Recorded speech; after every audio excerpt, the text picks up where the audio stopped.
i-demo mo nga sa amin as a confident woman. Paano ang iyong aurahan dyan? Paano mo ba ine-express ang iyong confidence? Siyempre, nakataas chin talaga ako. Okay, chin up.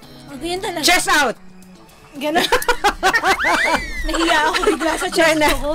Inipit ko na. Out na ba yun? Out na ba yun? Out na yun. Ito na yung coach eh. Okay. Inipit ko na to. Pero... Parang ang mas gusto mo, hindi chest out. Parang ang mas gusto mo, expose the chest.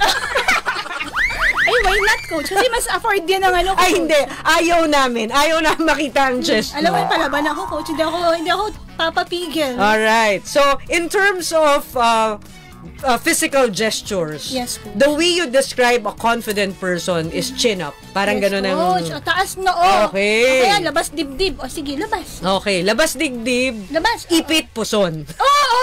Huwag ka hihinga kasi nakikita ka nila. Oo, kasi syempre pag lumabas ang ating beer belly at ang ating mga ilang folds na bilbel, parang nakakawala ng confidence. Sira na image mo na. Oo, pero ako, hindi po ako ganyan. Kasi as a coach, kailangan, if that's your figure, you have to be proud of it. Bawal na po ang body shaming ngayon, ha? So, in all forms and sizes, dapat confident tayo sa pangangatawan natin.